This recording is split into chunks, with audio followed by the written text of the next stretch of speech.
भगवान का आवाहन मंत्र दोहराइए।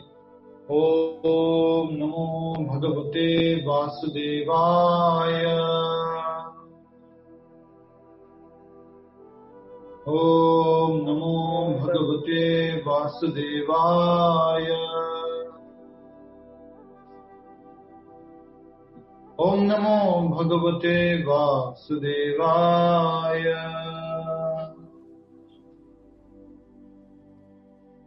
मुखं करोति वाचालं पंगुं लंघयते गिरिं यत्कृपातमहं वन्दे श्रीगुरुदीनतारिणं परमानन्दमाधवं श्रीचैतन्यमीश्वरम्। सभी भक्तों को आग्रह है, निवेदन है कि माइक म्यूट कर देंगे और अपनी भगवद गीता में अध्याय 8 खोलिए। इसमें श्लोक संख्या 21।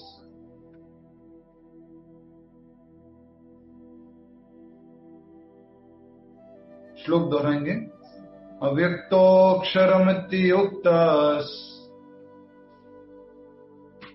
तमाहो परमां गतिम् यं प्राप्य न निवर्तन्ते तद्धामं परमं मम। एक बार। अव्यक्तो अक्षरमित्युक्तः तमाहो परमां गतिम् यं प्राप्य न निवर्तन्ते तद्धामं परमं मम। एक बार और। अव्यक्तो अक्षरमित्युक्तः, जोर से बोलिए, तमाहो परमां गतिम् यं प्राप्य न निवर्तन्ते तद्धाम परमं मम। यस, आप इसे उच्चारण कीजिए। सुधा अग्रवाल माता जी, उच्चारण कीजिए श्लोक को। 8वें अध्याय का ये 21वां श्लोक है। अध्याय 8 21वां श्लोक। अव्यक्तो अक्षरमित्युक्तस्तमाहो परमां गतिम् यं प्राप्य न निवर्तन्ते तद्धाम परमं मम। अव्यक्तो अक्षर से माहु है परमां गतिम् यं प्राप्य न निवर्तन्ते तदात्म परमं तद्धाम परमं मम। ठीक है, बहुत अच्छा। शब्दार्थ हमारे साथ साथ उच्चारण कीजिए। शब्दार्थ। अव्यक्तः अप्रकट, अव्यक्तः अप्रकट, अक्षरः अविनाशी, अक्षरः अविनाशी, इस प्रकार, इस प्रकार, उक्तः कहा गया, उक्तः कहा गया, तम उसको, आहो कहा जाता है, आहु कहा जाता है, परमाम परम, परमाम परम, गतिम गंतव्य, गतिम गंतव्य, यम किसकी, जिसकी, सॉरी, यम जिसकी, जिसको, प्राप्य प्राप्त करके, न कभी नहीं, निवर्तन्ते वापस आते हैं, तत्व है, धाम निवास, परमम परम, मम मेरा। जी, अनुवाद दोहराइए। जिसे वेदांती अप्रकट तथा अविनाशी बताते हैं, जो परम गंतव्य है, जिसे प्राप्त कर लेने पर कोई वापस नहीं आता, वही मेरा परम धाम है। ठीक है, बहुत अच्छा। आप में से कोई बताइए क्या टाइटल दिया था आज के श्लोक का? की परिभाषा। किसकी परिभाषा? भगवत धाम की। भगवत धाम की, परम धाम की परिभाषा। ठीक है, तो भगवान खुद यहाँ पर बता रहे हैं। पिछले श्लोक में भी भगवान ने ही बताया था अगर कोई ब्रह्मा जी जैसा जीवन भी प्राप्त कर ले, लेकिन उसको मृत्यु होती है, जन्म मृत्यु के चक्कर में आना पड़ता है। इसके लिए उसको क्या करना चाहिए? भगवान की भक्ति करनी चाहिए, और भक्ति करके भगवान के धाम जाना चाहिए। माम उपेत्य पुनर्जन्म दुखालय शाश्वतम। अगर मेरे पास आ जाएगा तो उसका पुनर्जन्म नहीं होगा इस दुखालय के अंदर और अशाश्वत जगत के अंदर। तो भगवान ने बताया था कि इस दुखालय के अलावा भी एक और अलग जगत है। इसके लिए भगवान ने बोला परस्तस्मास्तु भावो अन्यो व्यक्तो व्यक्ता सनातना। इस जगत के परे भी एक परे जगत है, उसको बोला जाता है परा जगत। इस जगत को क्या बोला जाता है? अपरा जगत। और इसकी जो बियॉन्ड जगत है उसको बोला जाता है परा जगत। सही है? इस जगत को अपरा जगत और आध्यात्मिक जगत को परा जगत बोला जाता है। और यही भगवान ने पिछले श्लोक में बताया था। आज उसी से आगे बता रहे हैं उस धाम के बारे में। यहाँ पर 2-3 प्रश्नों के उत्तर मिलते हैं। उससे पहले आप संस्कृत शब्द जो है महत्वपूर्ण रूप में वो लिख सकते हैं या नोट कर सकते हैं। वो है तद्धाम परमम मम। तद्धाम परमम मम जो लास्ट शब्द है, तद्धाम परमम मम, वो धाम मेरा परम धाम है। तद्धाम वो धाम, परमम मम परम धाम है मेरा, ऐसा करके भगवान कह रहे हैं। अब इसमें देखिए, सबसे पहले हम देखेंगे, हम सब लोग जीवन में कहते हैं कि उद्देश्य होना चाहिए, गंतव्य होना चाहिए। यहाँ पर सीधा का सीधा भगवान श्री कृष्ण के शब्द उपयोग कर रहे हैं, वो है गतिम। गतिम मतलब क्या होता है? रंजन वैकरिया मत जी, गतिम चलते रहना, आगे बढ़ते रहना। चलते रहना, आगे बढ़ते रहना। जहां पर पैसे दिखते हैं उसकी तरफ आगे बढ़ते रहना। जहां पर पानी, मिठाई, कोल्ड ड्रिंक्स दिखती रहती है उसकी तरफ आगे बढ़ते रहना। ऐसा प्रभु जी, गोल डेस्टिनेशन। आपको श्लोक के अंदर नहीं दिखाई दे रहा है? गतिम शब्द कहाँ से अपनी मर्जी से क्यों मीनिंग बता रहे हो?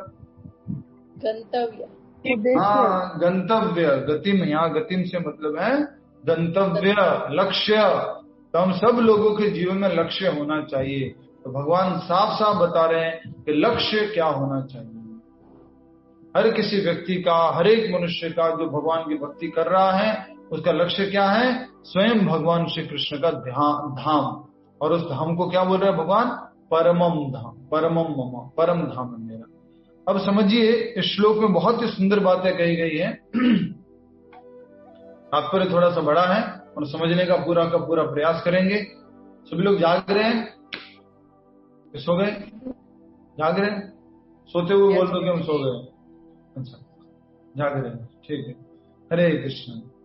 तो भगवान कह रहे हैं, जिसे वेदांती अप्रकट तथा अविनाशी बताते हैं, ऐसी जगह जो प्रकट नहीं है, जो कभी प्रकट नहीं होती है, नहीं कभी अप्रकट होती है, और अविनाशी मतलब कि कभी समाप्त नहीं होने वाली। पिछले श्लोक में भगवान ने भी बोला था, और अब भगवान उसी बात को वेदांतियों के थ्रू कह रहे हैं कि जो मेरा धाम है वो कभी प्रकट और अप्रकट नहीं होता है। वो हमेशा कैसा रहता है? शाश्वत रहता है। उसमें क्रिएशन एंड डिस्ट्रक्शन नहीं होता है, उसमें सृष्टि और प्रलय नहीं होता है। कहां पर? भगवान के धाम का। अच्छा, भगवान के धाम का नाम क्या है? गोलोक वृंदावन। गोलोक वृंदावन। भगवान के धाम की क्या है? गोलोक वृंदावन। तो भगवान गोलोक वृंदावन के बारे में कुछ बता रहे हैं। क्या बता रहे हैं? देखिए, जिससे वेदांती अप्रकट तथा अविनाशी बताते हैं। अविनाशी है, जिन्होंने पढ़े लिखे लोगों ने वेदांत का सार पढ़ लिया है, उन लोगों ने ये बता दिया कि भगवान का धाम तो अप्रकट है, कभी ऐसा नहीं होता कि प्रकट होता और अप्रकट होता है, हमेशा एक जैसा रहता है। और अविनाशी है, कभी उसका विनाश नहीं होता। जो परम गंतव्य है, परम लक्ष्य है भगवान का धाम। हम सब लोग अलग अलग लक्ष्य बनाते हैं। जैसे बच्चे स्कूल में पढ़ते हैं तो वो लक्ष्य बनाते हैं कि ठीक है, हमें IIT करना है, IIM करना है, उसके बाद जॉब करना है, उसके बाद और बड़ा जॉब करना है, प्रमोशन लेना है। इस प्रकार से हम कुछ कुछ लक्ष्य बनाते रहते हैं। यहाँ पर बताया गया परम लक्ष्य के बारे में, परम गंतव्य के बारे में। और आज हम सब लोग भगवत गीता के माध्यम से समझ पाएंगे कि वो परम गंतव्य है भगवान का धाम, जिसे प्राप्त कर लेने पर कोई वापस नहीं आता। किसको प्राप्त लेने पर वापस नहीं आता? शैली शर्मा माता जी, किसको प्राप्त करने पर वापस नहीं आता? शैल सर्वा माता जी। परम धाम को प्राप्त कर लेने के बाद में वो आने जाने के चक्कर से मुक्त हो जाता है। कहाँ आने जाने के चक्कर से? इस भौतिक जगत में। अच्छा, तो परम धाम मतलब क्या धाम है? वहां पर आना जाना नहीं होता है?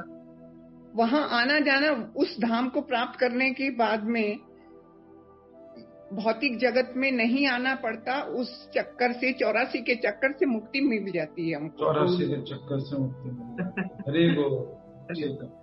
भगवान का धाम जो है वो आध्यात्मिक है। हम इस जगत में रहते हैं उसको बोलते हैं भौतिक जगत। और भौतिक जगत में क्या होता रहता है? भव होता रहता है। भव मतलब क्या? जन्म होना मरना, जन्म होना मरना, जन्म होना मरना चलता रहता है। बहुत पुण्य करेंगे तो ज्यादा से ज्यादा ब्रह्मा जी के लोक तक चले जाएंगे, लेकिन मुक्ति मिलेगी क्या? नहीं मिल सकती।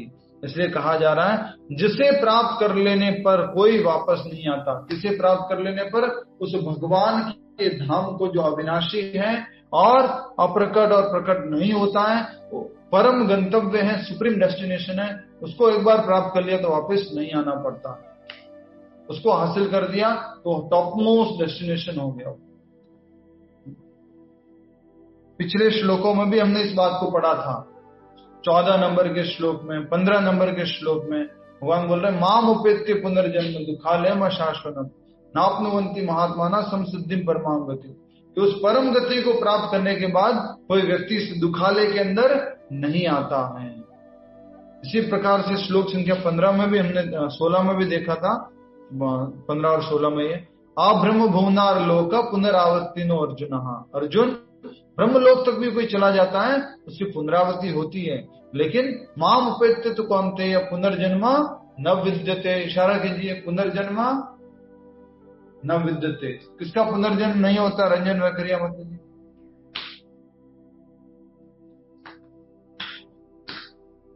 जो भगवान के परम धाम पहुंचता है, या जो भगवान के परम धाम को पहुंचता है उसका नाम है गोलोक वृंदावन। कौन पहुंचता है भगवान के परम धाम को? कौन पहुंचता है भगवान के परम? गोलोक वैकुंठ। हाँ, गोलोक वृंदावन। दूसरे कौन पहुंचता है भगवान के धाम? कौन पहुंचता है? जो भक्त है, शुद्ध भक्त है, जो शुद्ध भक्ति कर रहा है भगवान की, वो भगवान के धाम पहुंचता है। बहुत इंपॉर्टेंट बात है, इनको समझते रहना है। तो जो भक्ति करेगा, शुद्ध भक्ति करेगा, वो भगवान के धाम पहुंचेगा। और भगवान का धाम कौन सा है? गोलोक वृंदावन, परम धाम है। और वो हर एक व्यक्ति का क्या है? परम गंतव्य, सुप्रीम डेस्टिनेशन। अब भगवान कह रहे हैं वही मेरा परम धाम। कौन सा है भगवान का परम धाम? जहां पर जन्म मृत्यु नहीं होती है, जहां पर प्रकट अप्रकट नहीं होता है, जो सबका परम गंतव्य है, और जहां जाने पर वापस कोई नहीं आता, वही भगवान का परम धाम है। तद धामा परमम ममम। भगवान के धाम पर चले जाएंगे वापस नहीं आना पड़ेगा। यम प्राप्य न निवर्तन्ते तद धामा परमम मम। वापस नहीं आते इस भौतिक जगत में। भगवान के धाम को अगर प्राप्त कर लेते तो भगवान को धाम को प्राप्त करने के सरल तरीका है इस कलयुग में भगवान का, माता जी, भगवान का नाम जप करो, कीर्तन करो, भजन करो। ये कलयुग में बिल्कुल सरल तरीका दिया भगवान ने। अगर वो करेंगे तो इस भौतिक जगत में दोबारा नहीं आएंगे, भगवान के धाम को प्राप्त कर लेंगे। आइए तात्पर्य पढ़ते हैं। तात्पर्य श्रील प्रभुपाद जी द्वारा। किसी का बीच में प्रश्न आ गया, प्रभु जी भक्ति श्रेष्ठ है या भगवान का धाम श्रेष्ठ है? आपने इतना हाई क्लास प्रश्न पूछ लिया। दोनों में कोई फर्क नहीं है। भगवान, भगवान की भक्ति, भगवान का धाम। पर भक्त हमेशा क्या चाहता है? भले मैं कहीं पर भी रहूं, आपकी भक्ति करना चाहता हूं, बस। तो भक्त इंटरेस्टेड नहीं है भगवान का धाम मिले या न मिले, आपकी भक्ति मिले, यही बहुत है। और भक्त के लिए क्या हो जाता है फिर? भगवान क्या कृपा करते हैं? जहां पर वो भक्ति करता है वहीं पर भगवान का धाम बन जाता है। क्या मैं ऐसे ही बोल रहा हूं? ये भक्ति विनोद ठाकुर महाराज का भजन है। जे दीने ग्रहे ते भजन भया, ते दीने ग्रहे गोलोक हया। उस दिन घर क्या बन जाता है? गोलोक बन जाता है। ठीक है। तात्पर्य, ब्रह्म संहिता में भगवान कृष्ण के परम धाम को चिंतामणि कहा गया है, जो ऐसा स्थान है जहां सारी इच्छाएं पूर्ण होती है। अच्छा, ब्रह्म संहिता किसने बोली है? शकुंतला माता जी? हाँ प्रभु जी, ब्रह्मा जी ने। ब्रह्मा जी ने बोली है। क्या बात है, हरि बोल। आज हम आपके घर पे बैठे माता जी, आपके सारे संबंधी इधर ही है। ठीक है। तो भगवान श्री कृष्ण का गुणगान किया है ब्रह्मा जी ने ब्रह्म संहिता में। तो आप ब्रह्म संहिता में ब्रह्मा जी बोल रहे हैं कि भगवान कृष्ण का धाम कैसा है?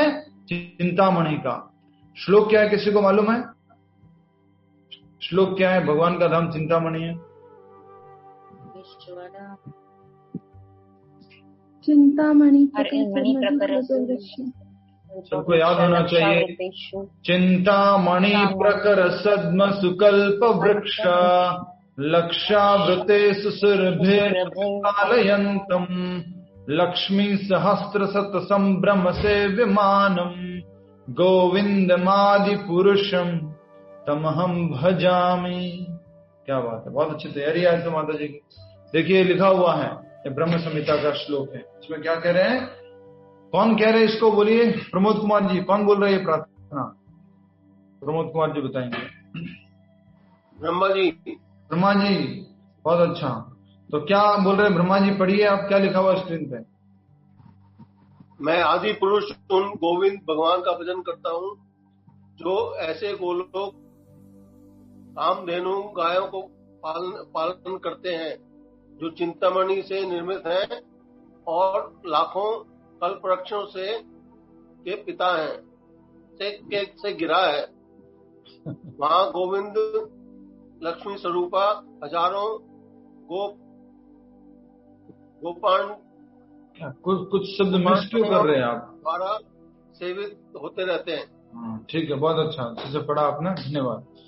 क्या कहा जा रहा है? मैं आदि पुरुष श्री गोविंद भगवान का भजन करता हूँ। कौन भजन कर रहा है माता जी? ब्रह्मा जी। ब्रह्मा जी स्वयं कह रहे। हम लोग कहते हैं कि मेरे पिताजी, उनके पिताजी, उनके पिताजी। परम पिताजी कौन है? ब्रह्मा जी। और वो भी किसका भजन कर रहे हैं? भगवान श्री गोविंद का भजन कर रहे हैं। जो ऐसे गोलोक में कामधेनु गायों का पालन करते हैं। गोलोक में उनके पास गाय हैं, कामधेनु गाय। वो कामधेनु गाय क्या करती है? जो भी इच्छा है वो पूरी करती हैं। जितना दूध चाहिए, जब चाहिए तब देती हैं। कुछ भी इच्छा करो उन कामधेनु गायों से वो पूरे करते हैं। जो चिंतामणि से निर्मित हैं, वहां का जो गोलोक वृंदावन जो है, किससे बना हुआ है? संगमरमर से बना हुआ है। जो अपना मकराना का संगमरमर मार्बल बनता है ना, उसी यहीं से सप्लाई होता है, वो गोलोक वृंदावन जाता है। इटालियन मार्बल यहां से ट्रांसपोर्ट होता है। किससे बना हुआ है? चिंतामणि से बना हुआ है। चिंतामणि मतलब क्या होता है? कौन बताएगा? सब कुछ मिलता है। वो जो पारसमणि जिसको पारसमणि, जिसको टच करो, टच स्टोन, जिसको टच करो तो सोने में बदल जाता है। तो उससे तो बना हुआ है वो धाम, सोचो। और लाखों कल्प वृक्षों से घिरा है। वहां हजारों लाखों कल्प वृक्ष गोलोक वृंदावन भगवान के धाम में। ये भगवान के धाम की परिभाषा है, ठीक है। फिर मत कहना कि हमें जहां जाना है वो कैसा होगा, वहां पर एसी वगैरह लगा हुआ है कि नहीं है, वहां पर सब कुछ फैसिलिटी होगी कि नहीं है। सुप्रीम फैसिलिटी है वहां पर। आत्मा को जो कुछ चाहिए सब कुछ है वहां पर। और फिर लास्ट में कहा जा रहा है, वहां श्री गोविंद लक्ष्मी रूपा हजारों गोपांगनाओं द्वारा सेवित होते रहते हैं। लक्ष्मी सहस्त्र शत संभ्रम सेव्यमानम। हजारों जो लक्ष्मियां हैं वो भगवान की सेवा में लगी हुई है। वो है गोविंद भगवान। कभी कभी हम थोड़ा सा खुश हो जाते हैं, थोड़ा प्राउड फील करते हैं, मैंने भगवान की सेवा की है, मैं कर रहा हूं, भगवान तो बस मेरी सेवा से खुश हो गए। हजारों लक्ष्मियां लाइन में लगी हुई है गोविंद भगवान की सेवा करने में। सोचिए हमारी स्थिति कहां पर है।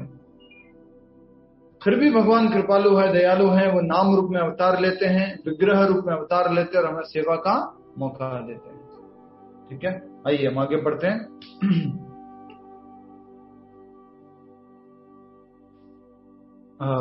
ब्रह्म संहिता में भगवान कृष्ण के परम धाम को चिंतामणि कहा गया है, और ऐसा धाम जहां सारी इच्छाएं पूरी होती हैं। जो भी इच्छा हो, आध्यात्मिक इच्छा सारी वहां पर पूरी होती है भगवान के धाम में। हमारी एकमात्र इच्छा है, कोई बता सकता है हम सबकी एकमात्र इच्छा क्या है? एकमात्र इच्छा क्या है? टू बी क्रिश्चियन सर्वेंट भगवान की सेवा करना, से परम धाम जाने। भगवान की सेवा। अभी हमारी क्या इच्छा है? जना मनन जरा व्याधि से बड़ी बड़ी फिलोसफी बोल दो। अभी तो हम सबकी एकमात्र इच्छा है प्रसन्न रहना, खुश रहना, और उसके लिए क्या क्या नहीं करते देखो, एकमात्र इच्छा है। और भगवान कह रहे हैं कि मैं तुम्हारी सारी इच्छाओं को पूर्ण कर दूंगा जब गोलोक वृंदावन धाम को आओगे। और वहां पर हमेशा कैसे रहेंगे? हम प्रसन्न रहेंगे। यहां पर हम कैसे रहते हैं? साइनोसोडल वेव के जैसे, साइन थीटा की वेव चलती है ना, एक बार ऐसे खुश, एक बार ऐसे नीचे पूरा दुखी, बीच में कभी ऐसे ऐसे थोड़ा सुखी दुखी, कभी चटपटा मीठा गरम खट्टा मीठा सब चलता रहता है। ये भौतिक जगत है। ज्यादातर क्या मिलता है बोलो? मीठा मिलता है कि कड़वा मिलता है? सुख मिलता है। अरुणा देवानी जी, दुख मिलता है। अच्छा, ज्यादातर यहाँ क्या मिलता है? दुख मिलता है। कहाँ पर लिखा हुआ है? श्लोक संख्या 15 में भगवान कह रहे हैं दुखालयम अशाश्वतम। इस जगत का नाम क्या है? दुखालय। इसमें क्या मिलेगा? सुख मिलेगा। सुख मिलेगा। दुखालय में दुख मिलेगा। ये दुखों का सागर है, कष्टों का सागर है, अलग अलग तरह की परेशानियां हैं। कल ही हम किसी व्यक्ति से रात को इंस्टाग्राम लाइव कर रहे थे, तो मालूम पड़ा हमें कि उनके ऊपर प्रेशर आ चुका है कि इतने सारे फॉलोअर हैं, उनकी बातों को मानना है और इतना व्यू कम से कम आना ही आना है, इतने लोग उसको लाइव में देखने ही देखने, तो प्रेशराइज हो चुके हैं। तो कौन सी परेशानी, एक नई परेशानी आ गई जीवन में। सोचा तो था इंस्टाग्राम क्या देगा? खुशी देगा, बढ़िया अच्छी अच्छी बातें, कुछ लोगों से दोस्ती कराएगा, लेकिन हो क्या रहा है? प्रेशर बढ़ता है यार। किसने बहुत अच्छी बात कही थी कि जब ये सोशल मीडिया नहीं था तो प्रेशर कम था। मान लीजिए कोई मूवी इंडस्ट्री में है वगैरह है, तो बस उनके आसपास के लोगों का प्रेशर था। अब प्रेशर कितना बढ़ गया है? सब लोग जानते हैं, सब कुछ जानते हैं, तो प्रेशर बढ़ जाता है। इसलिए जो हम बात कर रहे हैं, इस भौतिक जगत में हमें खुशी नहीं मिल सकती है, वो कहाँ मिलेगी? गोलोक वृंदावन धाम में, भगवान के धाम में। आइए उसको क्या कहा जाता है, आगे बताया गया है। भगवान कृष्ण का परम धाम गोलोक वृंदावन कहा जाता है। सभी लोग एक बार माइक अनम्यूट करके बोलिए, श्री गोलोक वृंदावन धाम की जय। वृंदावन धाम की जय। वृंदावन धाम की जय। वृंदावन धाम की जय। जय हो। हरे धाम की जय। हरे कृष्णा कृष्ण कृष्ण जी। अच्छा लग रहा, कुछ लोग तो खाली ही बोल रहे लास्ट में की जय। किसी के तो बोलने थे की जय, सुना कि नहीं सुना? गोलोक वृंदावन धाम की जय, जो भगवान का परम धाम है। ठीक है, आगे देखिए क्या कहा जा रहा है। और वह पारस मणि से निर्मित प्रासादों से युक्त हैं। प्रासाद क्या होते हैं? पारस मणि से युक्त प्रासाद। इंग्लिश में क्या लिखा है? महल। महल महल। बड़े बड़े महल। प्रासाद मतलब बड़े बड़े रहने के स्थान। इंग्लिश में क्या लिखा है? पैलेसेस लिखा हुआ है। तो बड़े बड़े रहने के स्थान पारस मणि के बने हुए। सोचिए, एक पारस मणि लानी होगी तो आप क्या कितना मेहनत करना पड़ेगा? किसी के पास है क्या यहाँ पर पारस मणि? अंबानी जी के पास भी नहीं है। सोचो, और भगवान के धाम में पूरा धाम ही पारस मणि का बना हुआ है। वहां जिसके ऊपर चलते हो, जिस पत्थर के ऊपर, वो पारस मणि है। यहाँ पर आपको मिल जाए तो उसके ऊपर चलोगे कभी? ऐसा संभाल के रखोगे जैसे कि बस भगवान मिल गए। तो वह पारसमणि से निर्मित प्रासादों से युक्त हैं। वहां पर वृक्ष भी हैं जिन्हें कल्पतरु कहा जाता है, कल्प वृक्ष कहा जाता है, जो इच्छा होने पर किसी भी तरह का खाद्य पदार्थ प्रदान करने वाले हैं। जो इच्छा करो, अगर आप इच्छा करो कि अभी बड़ी बढ़िया बढ़िया दोपहर में आलू के पराठे, तो किचन में जाने की जरूरत नहीं पड़ेगी, सीधा कल्प वृक्ष हमारी इच्छा को पूरा कर देंगे। यहाँ आम के पेड़ पे जाएंगे तो आम मांगेंगे तो आम मिल सकता है, लेकिन आम के पेड़ के पास पे जाके कहेंगे थोड़ा सा पराठे दे दो, थोड़ा समोसा दे दो, थोड़ा बनाना दे दो, थोड़ा अंगूर दे दो, दे सकता है? वो नहीं दे सकता। लेकिन भगवान का जो कल्प वृक्ष है, कल्पतरु जो है, वहां पर कोई भी इच्छा करते हैं तो वो इच्छा पूरा कर देती है। नेक्स्ट, ये तो हो गया, जल्दी से ध्यान रखिए। सबसे पहला, वहां वो किससे बना हुआ है? चिंतामणि से। दूसरा, वहां पर कल्प वृक्ष है। तीसरा, नेक्स्ट है वो है कि वो वहां पर गाय होती है। वहां गौए भी हैं जिन्हें सुरभि गौए कहा जाता है, और वे अनंत दुग्ध देने वाली है। यहां पर कितना दूध दे सकती है गाय? 1 litre, 2 litre, 5 litre, 10 litre, 15 litre. वो वहां गाय कितना दूध देगी? अनंत दूध देगी, जब चाहो तब दूध दे सकती है। वो है भगवान की कामधेनु गाय। और ऐसी गाय किसके पास थी? आपको किसी को मालूम है? ऐसी गाय किसके पास थी? जमदग्नि मुनि पास। क्या बात है, क्या बात है, हरि बोल। परशुराम जी के पिता जमदग्नि ऋषि के पास, जमदग्नि जी के पास थी ये कामधेनु गाय। ठीक है, वो स्टोरी को कभी समझेंगे। तो कामधेनु गाय है भगवान के उस दिव्य धाम में, गोलोक वृंदावन धाम में, जिन्हें सुरभि गाय भी कहा जाता है। इस धाम में भगवान की सेवा के लिए लाखों लक्ष्मियां हैं। गोलोक वृंदावन धाम में लाखों लक्ष्मियां भगवान की सेवा कर रहे हैं। एक बात बताइए, गोलोक वृंदावन धाम में है क्या ये लक्ष्मियां? क्लियर कीजिए। वैकुंठ लोक में। हाँ, लक्ष्मियां कहाँ होती है? वैकुंठ लोक में होती है। गोपियां कहाँ होती है? गोलोक वृंदावन धाम में होती है। तो हजारों लक्ष्मियां पूरा भगवान का सेवा करने में तत्पर है। भगवान को हमारी सेवा, हमारा जो कुछ धन संपत्ति है वो नहीं चाहिए।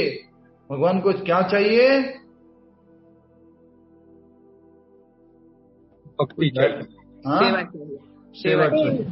डायलॉग याद आ गया, भौतिक जगत का डायलॉग क्या और स्पिरिचुअल वर्ल्ड का डायलॉग क्या, सुनिए। एक व्यक्ति कहता है कि मुझे प्यार व्यार कुछ नहीं चाहिए, धन चाहिए, बस धन चाहिए। और भगवान क्या कहते हैं? मुझे धन वन और ये सब तुम जो अर्पण कर रहे हो भौतिक चीजें, ये कुछ नहीं चाहिए, बस प्यार चाहिए। ये भगवान के भक्ति चाहिए और कुछ नहीं चाहिए मुझे। ये भगवान श्री कृष्ण जो हम सबसे इच्छा रखते हैं वो है हमारा समय, हमारा समर्पण भगवान श्री कृष्ण के प्रति। तो ये हो गया चौथी बात जो इस श्लोक को पूरी करती है कि हजारों लक्ष्मियां भगवान की सेवा कर रही है, लाखों लक्ष्मियां। वे आदि भगवान गोविंद तथा समस्त कारणों के कारण कहलाते हैं। भगवान श्री कृष्ण को क्या कहा गया है?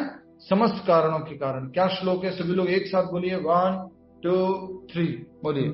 ईश्वरः परमः सच्चिदानंद विग्रह अनादिराज विग्रह ईश्वरः परमः कृष्णः सच्चिदानंद विग्रहः नादिरादिर्गोविन्दः कारण कारणम् ईश्वरः परमः गोविंदः कृष्णः हो गया, सच्चिदानंद। हो गया। थैंक यू, म्यूट कर दीजिए, धन्यवाद।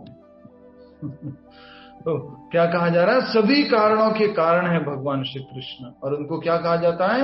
गोविंद। रोशनी गुप्ता माता जी उत्तर देंगे, भगवान श्री कृष्ण को गोविंद क्यों कहते हैं? क्योंकि वो समस्त कारणों के कारण है और गोविंद इंद्रियों के भी स्वामी है, गोवों की इंद्रियों के भी स्वामी है और सभी जगत में जितने सब इंद्रियों के स्वामी है।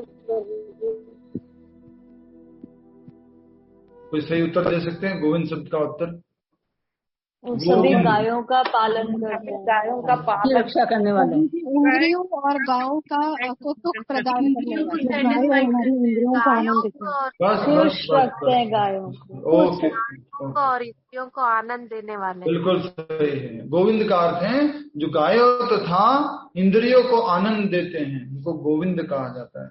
पालन करने वाले को गोपाल कहा जाता है। ठीक है, तो गोविंद जो है भगवान श्री कृष्ण है। हमें वास्तव में आनंद कौन देगा? गोविंद आनंद देंगे, गोविंद का दर्शन आनंद देंगे।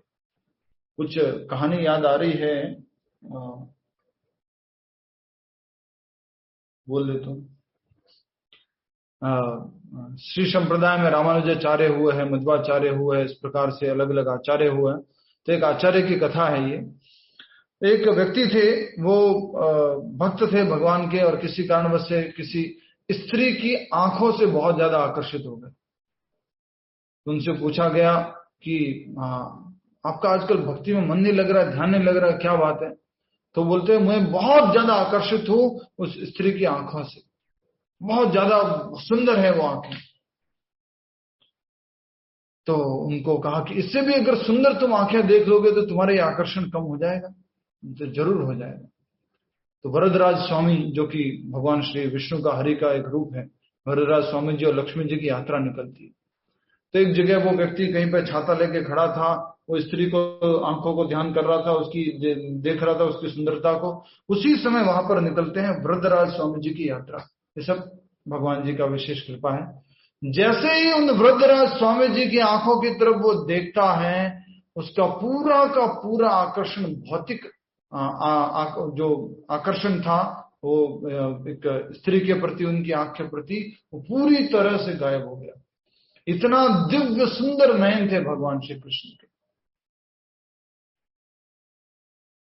भगवान के नयनों को क्या बोला जाता है? कमल नयन।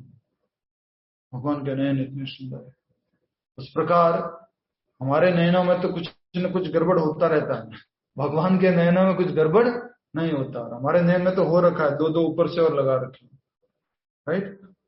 तो कुछ न कुछ सबके जीवन में नयनों में गड़बड़ होगा। इसमें पानी भी निकलेगा, कुछ व्हाइट व्हाइट गंदा गंदा भी निकलेगा, कभी कुछ कचरा भी जाएगा। भगवान के नयनों में ये सब कुछ भी नहीं है।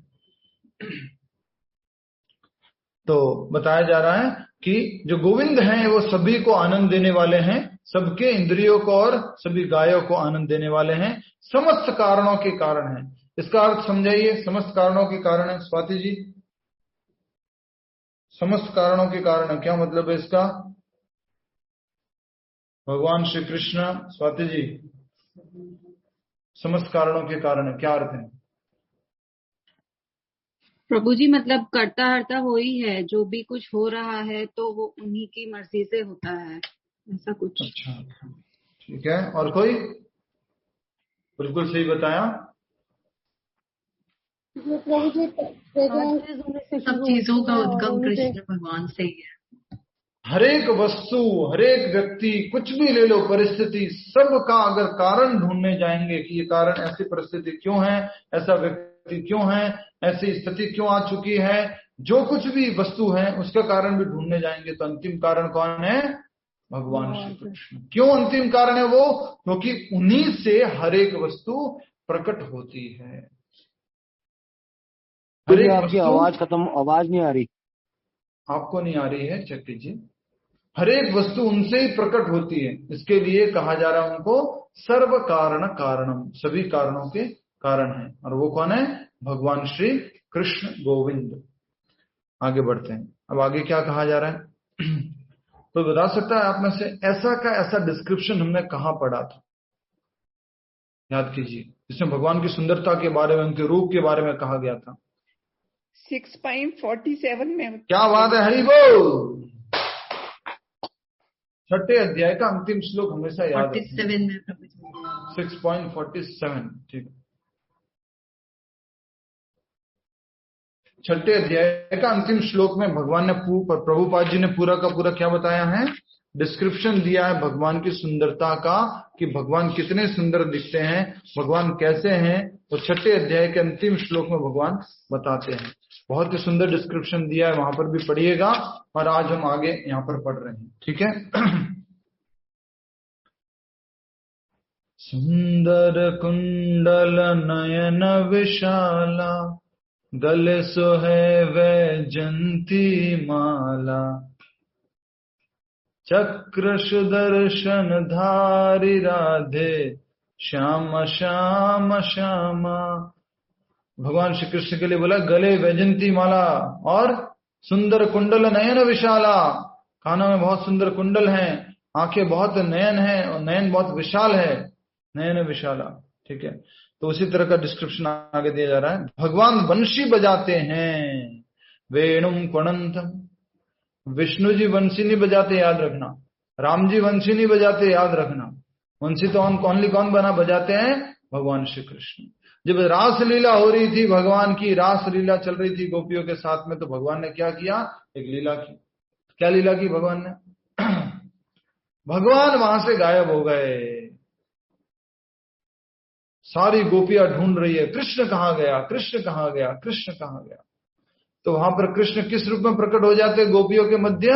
चतुर्भुज विष्णु के रूप में, बहुत ही सुंदर चतुर्भुज रूप में, शंख चक्र गदा पद्मधारी भगवान श्री हरि विष्णु जी प्रकट हो चुके हैं गोपियों के मध्य।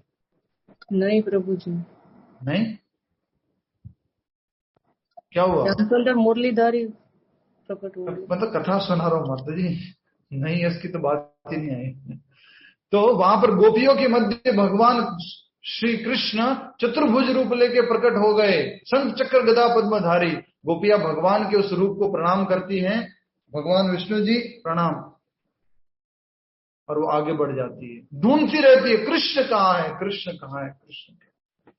तो गोपियों को जो कृष्ण जो चाहिए थे वो कौन है? द्विभुज मुरलीधारी श्याम सुंदर कृष्ण, वो कृष्ण। जब भगवान श्री कृष्ण कुरुक्षेत्र आए थे, जब महाभारत का युद्ध हो रहा था, युद्ध होने से पहले जब कुरुक्षेत्र आए थे, तो वहां पर वृंदावन के सारे वासी दौड़ते हुए भागते हुए आए थे भगवान श्री कृष्ण से मिलने के लिए। सारे ब्रजवासी, यशोदा मैया, नंद बाबा, सब लोग आए थे। बहुत सुंदर डिस्क्रिप्शन है भागवतम में। कृष्ण भगवान प्रणाम करते हैं यशोदा मैया को, नंद बाबा को, फिर गले लगाते हैं, आपस में बहुत अच्छी अच्छी बातें होने लग जाती हैं। उधर नंद बाबा, यशोदा मैया, और इधर से कौन आते हैं? वसुदेव और देवकी, द्वारका से। तो भगवान श्री कृष्ण क्या करते हैं, अब पिताजी माताजी से तो मिल लिया, अब थोड़ा अपना गोपिकाओं से मिल लूं।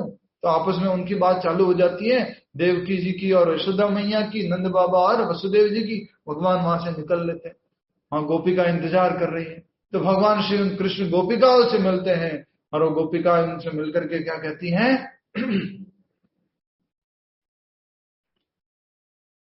ये नहीं नंद कुमार, ये तो है कोई राजकुमार। ये वो नंद का कुमार तो नहीं लगता, ये तो कोई बहुत बड़ा राजा हो गया। हमारा कृष्ण तो एक बांसुरी लगा के यहाँ पर खूटी में बांसुरी लगाता था, और यहाँ पे मोरपंख धारण करता था, और सिंपल सा वेशभूषा पहनता था, और ये कौन है? इस प्रकार से उनकी बातें होती है। बहुत अच्छा इसका डिस्क्रिप्शन है, आप पढ़िएगा, भागवत में इसका पूरा वर्णन है। तो हम कहना ये चाह रहे थे कि भगवान श्री कृष्ण क्या धारण करते हैं? वेणु। जब गोपिकाओं के मध्य भगवान स्वयं चतुर्भुज रूप में आ गए, तो भी उनको वैल्यू नहीं दिया उन्होंने। आप ठीक है, आपको प्रणाम, हरे कृष्ण, दंडवत।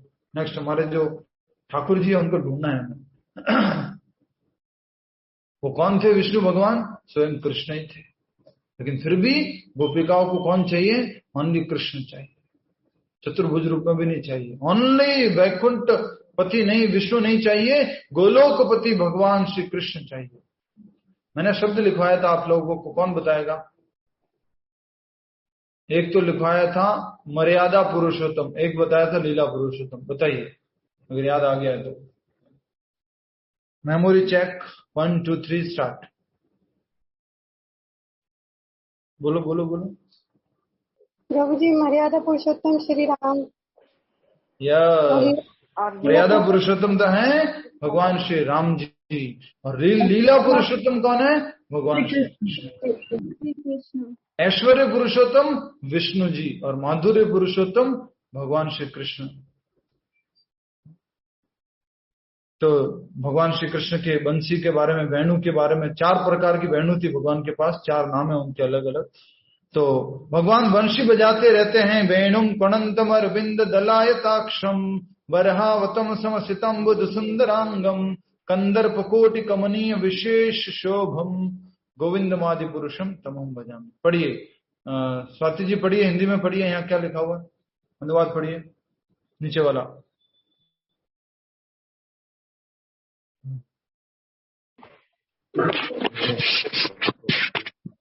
मैं आदि पुरुष उन श्री गोविंद भगवान का भजन करता हूँ जो अपने नित्य वृंदावन धाम में सदैव वेणु बजाते रहते हैं, जिनके नेत्र कमल दल के समान विशाल है, जो मोर मुकुट धारण करते हैं, जिनका श्री विग्रह श्याम मेघ के समान मनोहर है, एवं जिनकी शोभा करोड़ों कामदेवों की अपेक्षा भी विशेष मनोहर है। तो भगवान श्री कृष्ण हमेशा वृंदावन में वेणु बजाते रहते हैं और नेत्र कमल के दल के बराबर विशाल है और मोर पंख धारण किए हुए हैं, और हजारों लाखों कामदेवों की भी सुंदरता उनके सामने क्या पड़ जाती है, फीकी। वृंदावन में एक जगह है, उसका नाम है टेर कदम, मदन टेर। क्या नाम है, मदन टेर। तो कामदेव को मदन भी कहा जाता है, काम को। तो वहां पर कामदेव एक बार आए, भगवान की नित्य लीला चल रही थी और कामदेव सोचते हैं यहाँ पे भगवान के ऊपर मैं हावी हो जाता हूँ, मैं काम रूपी भगवान को मैं इसमें आकर्षित कर लेता हूँ। तो कामदेव ने अपना पहला बाण चलाया, दूसरा बाण चलाया और तीसरा बाण चलाया, और इतने में तो कामदेव भगवान की इतनी अनगिनत सुंदरता को देख करके वहीं पर ढेर हो गए। इसलिए उसको क्या बोला जाता है, मदन टेर। कामदेव ढेर, उसको बोला जाता है मदन टेर। ठीक है, ये स्थिति हो गई थी। जी मदन मोहन कहते हैं ना भगवान को, भगवान श्री कृष्ण को मदन मोहन। देखिए कैसे बहुत सुंदर नाम प्रभुपाद जी बताते हैं, पूरा कितना अच्छा नाम है। भगवान कामदेव को बोला जाता है मदन, ठीक है, और कृष्ण को, कामदेव को मदन और कृष्ण को मदन मोहन। मदन मोहन, मदन को मोहने वाले, कामदेव को भी आकर्षित करने वाले वो है भगवान श्री कृष्ण, मदन मोहन। और राधा रानी को क्या कहा जाता है, मदन मोहन मोहिनी। यस, मदन मोहन मोहिनी। जो कामदेव को अट्रैक्ट करते हैं भगवान श्री कृष्ण, उनको भी मोहित करने वाली वो है श्यामा प्यारी वृंदावनेश्वरी श्रीमती राधा रानी। मदन मोहन मोहिनी। ठीक है, तो ये बहुत ही सुंदर व्याख्या है भगवान श्री कृष्ण के। देखिए जैसे जैसे हम श्रवण कर रहे हैं कितना अच्छा लग रहा है, भगवान का वो रूप माधुर्य, वो वेणु माधुर्य, ऐश्वर्य, सब कुछ हमारे दृष्टि में आ रहा है। और हमें कुछ ऐसा क्या कह सकते हैं, साधारण भाषा में बोलो तो ऐसा कुछ मसाला मिल रहा है जिसमें आप चिंतन कर सकते हो। साधारण भाषा में बोले तो ऐसा कुछ मिल रहा है कि जिसमें आप चिंतन कर सकते हो। हमें 4 चीजें करनी होती है ना, गुण, रूप, नाम और लीला। तो रूप के बारे में आप जैसे चिंतन कर सकते हो। इतना बहुत। बापू जी, तो मदन गोपाल क्या है? मदन गोपाल क्या है? भगवान श्री कृष्ण मदन गोपाल, मदन मोहन, मदन गोपाल। वो भी कामदेव है। मदन कामदेव तो है ही नहीं ना माता जी। कामदेव को आकर्षित करने वाले, कामदेव को नियंत्रित करने वाले, कामदेव को कंट्रोल करने वाले भगवान श्री कृष्ण। तो उसे मदन गोपाल, मदन गोपाल मतलब भगवान श्री कृष्ण जो कामदेव को भी नियंत्रित कर लेते हैं। ओके।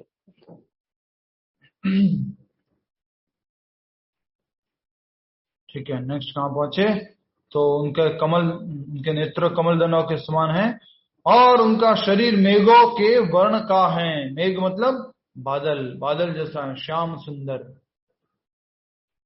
श्याम सुंदर कन्हैया लाल केशव माधव दीन दयाल, हे गोविंद हे गोपाल केशव माधव दीन दयाल, दीन दयाल प्रभु दीन दयाल, केशव माधव दीन दयाल, श्याम सुंदर कन्हैयालाल, केशव माधव दीन दयाल।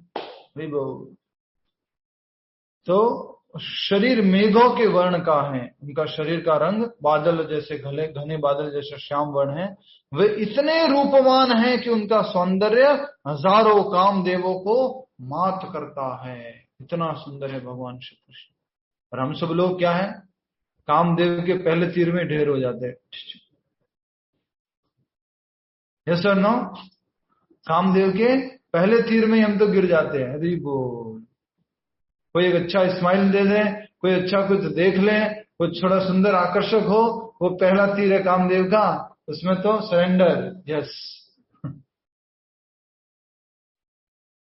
तो कहा जा रहा है कामदेव जो हैं, हजारों कामदेवों को मात देते हैं उनकी सुंदरता। वे पीत वस्त्र धारण करते हैं। पीत वसन धरी मयूरे रसिका धोरी। पीत वसन धारण करते हैं और मयूर की शिखा रूप में धारण करते हैं। बहुत सुंदर भजन है, आज भी पढ़ रहे थे। राधा कृष्ण प्रेम मयी राधा, राधा प्रेम मायो हरि, जीवने निधने नित्या, कृष्ण राधा कृष्ण गते मम, पीतांबर धर कृष्ण, नीलांबर धर राधा। राधा रानी का कैसा है वर्ण? नीलांबर। राधा रानी ने कैसी साड़ी पहन रखी है? नीलांबर। नीलांबर धर राधा, पीतांबर धर हरि। पीछे देख सकते हैं यहाँ पर, इसलिए मैं इशारा कर रहा था। तो ये भगवान श्री कृष्ण का वर्णन है उनके उनके उनके सुंदरता का। वस्त्र, पीत वस्त्र धारण करते हैं, उनके गले में माला रहती है और केशों में मोर पंख लगे रहते हैं। कितना सुंदर डिस्क्रिप्शन है, सोचो। और मूर्ख लोग बोलते हैं कि किसी के मन में आ गया और उसने कृष्ण का एक चित्र बना दिया, ये कृष्ण। नहीं, शास्त्र में वर्णन है, ब्रह्मा जी को भगवान श्री कृष्ण ने गोलोक वृंदावन का दर्शन कराया था, तब जाके ब्रह्मा जी ये बोल पा रहे हैं। भगवान श्री कृष्ण ने स्वयं दर्शन दिए थे, तब ब्रह्मा जी ये सब बोल पा रहे हैं। किसने देखा है? ब्रह्मा जी ने देखा था। ठीक है। नेक्स्ट, भगवत गीता में भगवान कृष्ण अपने निजी धाम गोलोक वृंदावन का संकेत मात्र करते हैं। भगवत गीता में क्या देते हैं? जस्ट इशारा करते हैं कि वो मेरा गोलोक धाम है। डिटेल में नहीं बताते कि वहां पर चिंतामणि है, गाय है, वहां पर कल्प वृक्ष है। वो डिटेल में भगवत गीता में नहीं बताते। भगवत गीता में इतना जरूर बताते हैं, वहां तो न तो सूर्य की आवश्यकता है, न चंद्रमा की रोशनी की आवश्यकता है, न बिजली की आवश्यकता है वहां पर। ठीक है। नेक्स्ट, जो आध्यात्मिक जगत में सर्वश्रेष्ठ लोक हैं, सबसे टॉप मोस्ट लोक कौन सा है? गोलोक, गोलोक वृंदावन। ठीक है। नेक्स्ट, आगे बहुत सुंदर बात कही जा रही है, पढ़ लीजिए, 2 मिनट और है। इसका विशुद्ध वृत्तांत ब्रह्म संहिता में मिलता है। आप सबके पास ब्रह्म संहिता नामक किताब होनी चाहिए, नामामृता नामक किताब होनी चाहिए। उसमें डिटेल में भगवान श्री कृष्ण के धाम के बारे में बताया गया है। जहां आपको जाना है पढ़ लो ना एक बार। अमेरिका जाते हो कितना रिसर्च करते हो, वहां पर लेक किधर है, वहां पर गार्डन किधर है, वहां पर रहने का किधर होगा, होटल कौन सी होगी, और वहां पर पैदल कितना चलना पड़ेगा, गाड़ी कौन सी बुक करनी है, सब कुछ इतना रिसर्च करते हो। गोलोक वृंदावन का भी रिसर्च कर लो ना थोड़ा। अभी से उबर बुक करा लो, वहां पर कहां से ट्रैवल करना, किधर की तरफ। अभी से गाड़ी बुक करा लो गोलोक वृंदावन की, इन्वेस्टमेंट करना शुरू कर दो। वहां काम आएगी वो करेंसी, वहां पर ये वाली करेंसी काम नहीं आती है। हरे कृष्ण जब करते हो वो करेंसी काम आती है। ठीक है। नेक्स्ट, वैदिक ग्रंथ कठोपनिषद 1:3-11 बताते हैं कि भगवान का धाम सर्वश्रेष्ठ है और यही परम धाम है। पुरुषान्न परम किश्चित् सा काष्ठा परमा गति, एक बार वहां पहुंचकर फिर से भौतिक संसार में वापस नहीं आना होता। एक बार अगर भगवान के धाम जाएंगे तो दोबारा इस जगत में नहीं आना है। आध्यात्मिक आकाश में स्थित इस गोलोक वृंदावन की प्रतिकृति, ये लाइन आपको सुनने की है, हरि बोल। इसलिए मैं 11 तारीख को इनविटेशन दे रहा हूं ना। इनविटेशन यहाँ गीता में भी लिखा हुआ है। क्या लिखा हुआ है? आध्यात्मिक आकाश में स्थित, स्पिरिचुअल वर्ल्ड में स्थित गोलोक वृंदावन की प्रतिकृति। प्रतिकृति क्या है? एक लाइन बीच की छूट गई है, एक लाइन छूट गई। प्रभु ये लाइन कृष्ण का परम कृष्ण का धाम, परम धाम। कृष्ण का परम धाम तथा कृष्ण स्वयं अभिन्न है, क्योंकि वे दोनों एक से गुण वाले हैं। भगवान और भगवान का धाम अलग अलग नहीं है, non different, both are same. भगवान का धाम और भगवान कृष्ण अलग अलग नहीं है। सुधा माता जी ध्यान किधर है? प्रभु जी इधर है।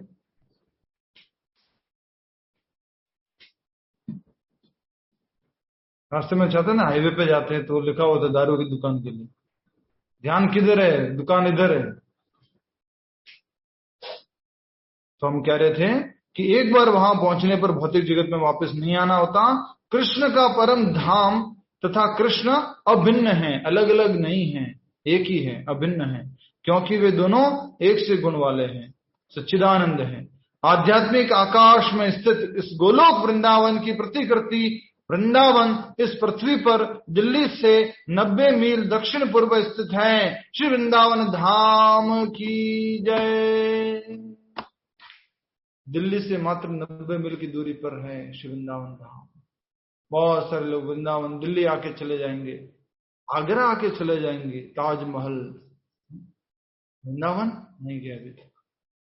भगवान के ओरिजिनल धाम जो चिंतामणि से, जो क्या कह सकते हैं, कामधेनु गायों से, जो कल्प वृक्षों से जो निर्मित है गोलोक वृंदावन धाम, वो धाम का रिफ्लेक्शन इस भौतिक जगत में है। और वो दिल्ली से थोड़ा सा ही दूर है, 2.5 घंटे की दूरी पर वृंदावन धाम है। जब कृष्ण ने इस पृथ्वी पर अवतार ग्रहण किया था तो उन्होंने इसी भूमि पर, जिसे वृंदावन कहते हैं और जो भारत के मथुरा जिले के 84 वर्ग मील में फैला हुआ है, क्रीड़ा की थी। भगवान ने इसी वृंदावन धाम में क्या की थी? क्रीड़ा की थी। इसलिए कहते हैं ब्रज रज मस्तक उड़े, मुक्ति मुक्त है जाए। मुक्ति भी मुक्त हो जाती है अगर ब्रज की रज जो है माथे पर लग जाती है। क्यों? क्योंकि वहां पर नंगे पैरों में भगवान ने क्या चराई थी? गैया चराई थी। मम्मी मम्मी मम्मी मम्मी, गाय जो है वो चप्पल नहीं पहनती है, तो मैं क्यों चप्पल पहनूं? मैं भी नहीं चप्पल पहनूं। सोचो, भगवान श्री कृष्ण बिना चप्पल जूतों के जाते थे गाय चराने के लिए, और उनके चरण कमल उस धरती पर पड़ते थे। यह है भगवान की दिव्य सुंदरता का वर्णन जो इस श्लोक के तात्पर्य में दिया गया है। और खास करके बताया गया है कि हम सब लोगों का गंतव्य जो है, सुप्रीम डेस्टिनेशन जहां हमें जाना है, वो गोलोक वृंदावन है। वहां जाने के बाद वापस नहीं आना होता है, और वो भगवान का परम धाम है, और वो अंतिम धाम है। इसके बाद और कोई धाम नहीं। ठीक है, हरे कृष्णा। अब आपका कोई प्रश्न वगैरह होगा मैं लूंगा, उससे पहले बता देता हूँ फिर से आपको 11-12 तारीख को मैं वृंदावन इनवाइट करता हूँ आप सभी को। 11 तारीख को निर्जला एकादशी, 12 तारीख को पानी हटी फेस्टिवल,